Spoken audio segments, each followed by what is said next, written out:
I stand by my belief, based, I think, on the scientific evidence, that marijuana for casual users, individual users, is subject to abuse. But as I said in the interview, the incarceration model that we've taken, particularly around marijuana, does not seem to have produced the kinds of results that we've said.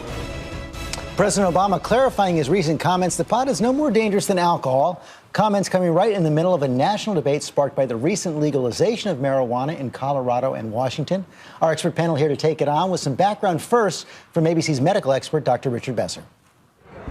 Have your IDs ready! It's a Wild West weed rush. We think the whole world's watching right now. Lines spiral out the door. It is historic. Not just people from Colorado. Hollywood, Florida, and I'm a teacher. They're drawn by the chance to legally buy marijuana. Not just medical marijuana, but marijuana just for fun. You'll be very happy with that. Perfectly legal, taxable, almost normal. And a huge business opportunity. Can you say anything about how business expanded when it went recreational? On January 1, we tripled our sales. Tripled.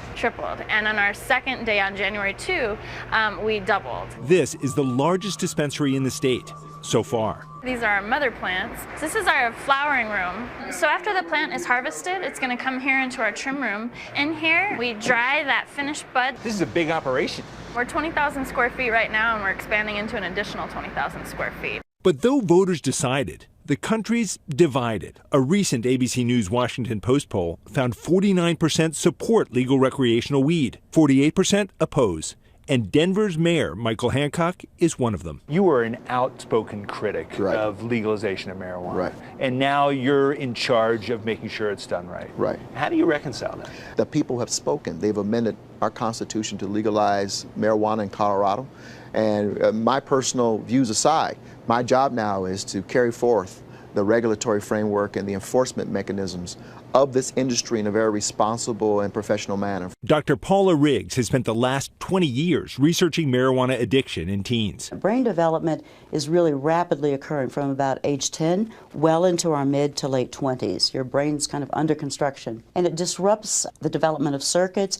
And the latest study shows that regular use when you're an adolescent is associated with a 6 to 8 point reduction in IQ. High school senior Calvin Smeltzer started smoking in the 8th grade. Before school, during school, after school, at night, again at night, really late at night. Then when I woke up in the morning, it started all over again. His whole life became unmanageable, and he couldn't stop. That's an addiction. Calvin's parents enrolled him here, Muir Wood. It's my recovery, it's my life. A rehab center for teen boys. Nobody has their first smoke thinking, I want to become an addict. It just sneaks up on you. Over a lifetime, 9% of marijuana smokers will become addicted. But compare that to the addiction rates for other legal drugs.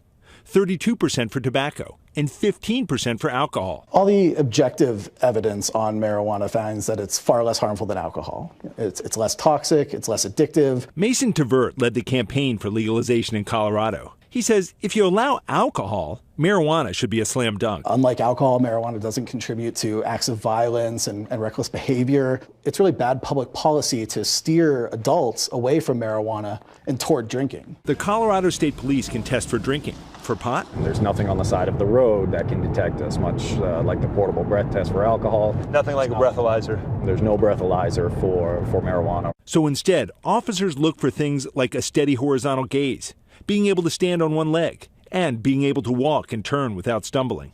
But marijuana arrests aren't just for impaired driving. In 2011, there were 750,000 arrests for marijuana offenses nationwide, most of them for simple possession. And I think people get the fact we've spent too many resources incarcerating people or citing people on this. So let's be smart about how we handle it. Let's legalize it, tax it, and let's make sure that people are held responsible for the responsible use of it.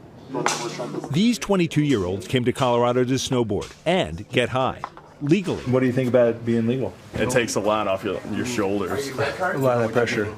Yeah, exactly. You have to see the name, exactly what strain it is. A lot of people, they've become connoisseurs of this product. So for them, it is about smell, it's about taste, flavor, obviously. It sounds like how people describe a fine wine. Colorado, in a way, is becoming its own little Napa Valley.